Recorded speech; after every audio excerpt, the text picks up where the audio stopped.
And the second mandate is that you tell your name and from where you are representing. Thank you. When he was talking about the human rights instrument, international human rights instrument, Nepal has already exceeded more than 16 human rights instruments. And he was talking about very nicely about the right to food. When we're talking about right to food, I think many people know that there are a lot of problems in Nepal. There is the problem of hunger, there is the problem of malnutrition, there is the problem of undernutrition as well, including right to clean water. So these are some of the problems, and some of the authentic research say that out of every 6 people in the world, 1 person go hungry every day. I don't know whether that research is authentic or not, but we read some from the newspapers. This is one thing. My question is only going towards Dr. Vincent. In our constitution, there is one very good provision. That provision is right to food sovereignty. What does that right to food sovereignty mean? What is the rationale of incorporating food sovereignty in our constitutions? Whether such provision will have to be incorporated in the future constitution or not. This is very interesting because right to food sovereignty, where there are a lot of problems of hunger in Nepal. And another question may be directed towards Dr. Bhimarjun Acharya. When Bhimarjun Acharya was talking about why not to incorporate right to property in the constitutions, whenever we have the provision, and in future also we'll have to incorporate such right, definitely. But there is one big question coming up. As per our understanding, whether we'll have to categorically write the right to property, particularly that is the intellectual property right. Because nowadays, people from different sectors are talking about the traditional knowledge. Whether such type of knowledge, traditional knowledge, will have to be incorporated in the future constitution or not. Anyway, these are some of the queries. I think you may also give your clarifications. Voice. Actually, this topic, if anything about human rights and constitutional is my field, it's precisely this. Because I was asked for at least 5 or 6 constitutions of Bill of Rights to draft the chapter. And for Poland, it was twice, and I changed my mind in meantime.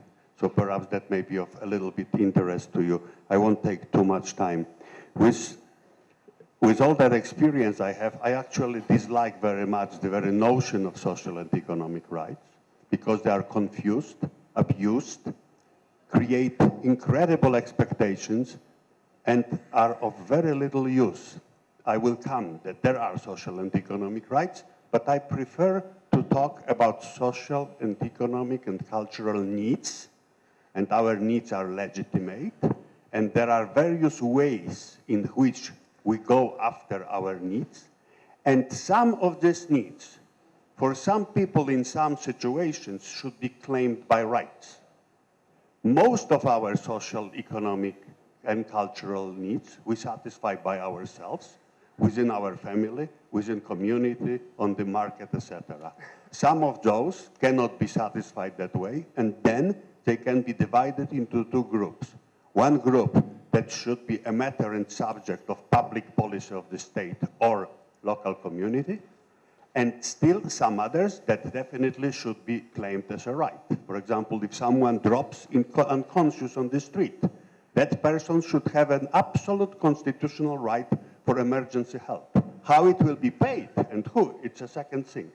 For example, if someone is in prison or under the state tutorship or control or whatever, this person should have social and economic rights. There are problems in which some people are needy, handicapped, disabled. They should also have these rights. But it should be very clearly and very specifically defined. The second issue is what came here for whole day today is about the directive principles. Directive principles come from India and from Ireland. First was Irish Constitution in 38 that had them without much enforcement. It was given some sense to Spanish and Portuguese constitutions in 1970s, because at that time people treated constitution seriously, and they had to do something with this social needs, especially that it was left-wing revolutions. So they put a separate thing, part of these rights, into chapter on court enforceable rights, and part of them in the chapter of directive principles. And now the problem is what to do with them to give them some weight, that the government does not just neglect them. And there are two ways. One, which was never, it was tried, for example, in our draft constitution, which is political way. There are many possibilities that Nepali Constitutional Assembly can work with or can try. I give just two examples. One example is that that should be duty not of any commission of the government. If it is a directive principle, that means it is the goal or responsibility of the government should do something about it. So one is political mechanism that the government every year with the motion of approval or absolutorium writes very specific report, what was done on this directive on the responsibilities of the state. And perhaps this part of the absolutorium should have an extra majority to be accepted. Or another that was proposed by David Trubeck. Everyone says we won't have money for all these rights. So perhaps that some percentage of increasing GDP should be committed to this right, and that could be written in the constitution as a pre-commitment. The other is, of course, court, things like South Africa. What South African court does? In South Africa, these rights are not enforceable by itself in the court. Court says that the state has to have a policy, for example, housing policy. And the court in South Africa examined the constitutionality of this policy and said the policy that you developed is not constitutional because it does not provide for the most excluded people. Go and develop a new policy. They developed and they have it. And this is, and the last sentence I want to say, which I find extremely important. One of the distinctions between social and economic rights and other rights is that they historically originated from community obligations and the state obligations to individuals, while other rights started as rights. And I absolutely reject the idea that rights, civil liberties, political rights, could be made contingent upon fulfillment of citizens or individuals' obligation to the state. I think that social and economic rights can be made contingent upon contribution not to state but to community, especially in a country like Nepal, when Yash Ghai said in the morning, communitarian element of the constitution draft is so important. You can make it a task of local community government to create useful and meaningful ways of contribution to community for these people who will be recipient of social and economic rights or relief or help, to give meaning to their lives and also to put away the resentment that may it create from the others. Thank you.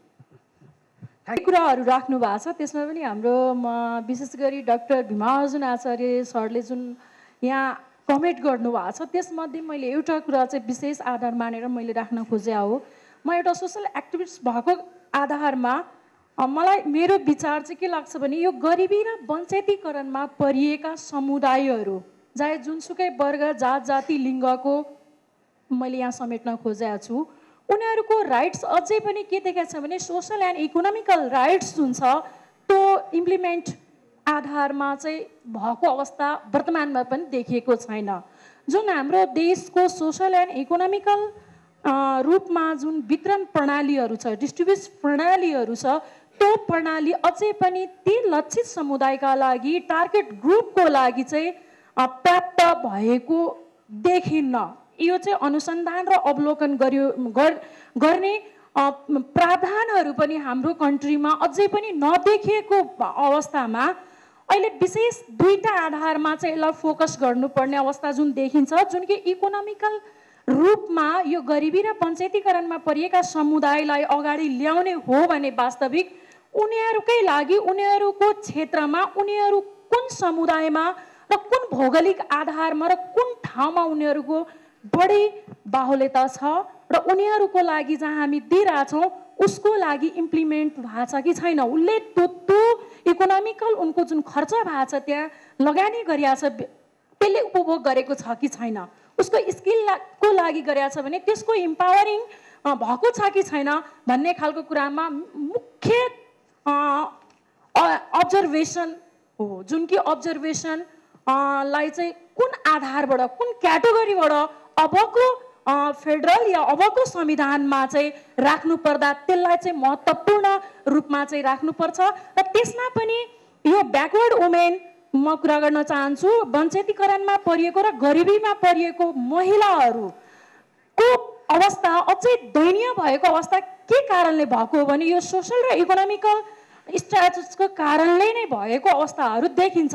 यसमा चाहिँ उनीहरूको अवस्थालाई उठाउनको लागि कस्ता खालका हामीले हाम्रो गभर्मेन्टले यो राज्य बनेको यो सम्पूर्ण जनताको त्यसमा पनि गरिबी र वञ्चितीकरण परिएकोलाई चाहिँ मुख्य फोकस गरेर राख्ने हो भने अबको संविधानमा एउटा आधार रूपमा र ती समुदायले चाहिँ लाभकारी हुन सक्छ र उनीहरूको हितकारी हुन सक्छ। न त फेरि पनि हाम्रो डिस्ट्रिक्ट प्रणाली चाहिँ वञ्चितीकरण र गरिबीकरणका लागि चाहिँ दिन्छौँ तर क्राइटेरिया तोक्दैनौँ भने त्यो के हुन्छ भने फितलो हुन जान्छ जस्तो मलाई लाग्छ। हस्त धन्यवाद।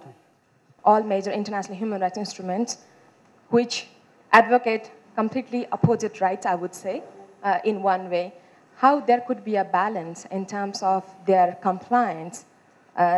Plainly, there is a contradiction. There would be a contradiction in compliance, and WTO being such forceful in our experience, how ESCR could be protected. Second question to Mario. Could you please share your experiences if Colombia, Argentina, and South Africa have been able to make a balance again using both the instruments? And third question to Dr. Bhimarjun Acharya, while you spoke about economic freedom and ESCR rights, a delicate balance. Please highlight a little more in the context of Nepal, exercising ESCR by Nepalese, having economic freedom a major element. I would ask you to also highlight in the context of WTO that Nepal is already a member too. Thank you. Any group rights. The Canadian Constitution and Australian Constitution, very cautiously, they have recognized some indigenous rights. When we are talking about the group rights, regarding this issue, 83 commissions have been proposed to our Constitutional Assembly, and that should be incorporated in the Constitution. Each ethnic wants to have one commission. So how to keep the balance between the individual's fundamental right and the group rights? This is very essential question. As Dr. Bhimarjun mentioned, regarding the freedom of economy and the economic social rights. This is very important, I think so. In my opinion, needy and poor people should be considered for the economic rights.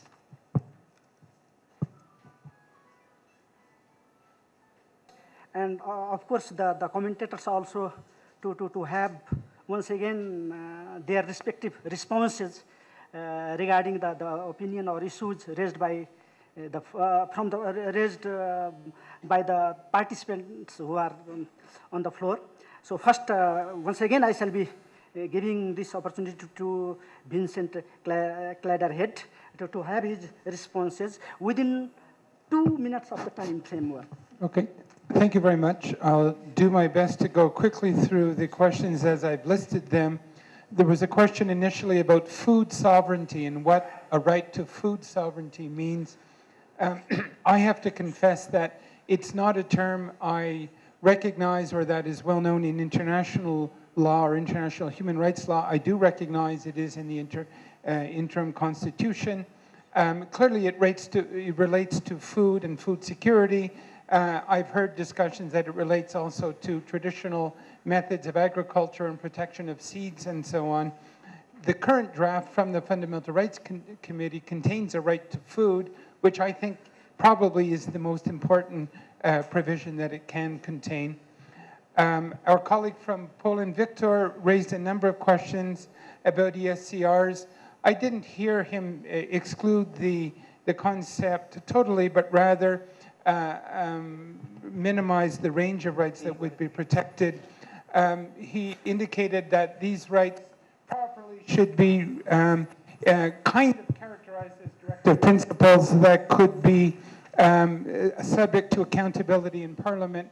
I think the historical record worldwide shows that that has not been effective.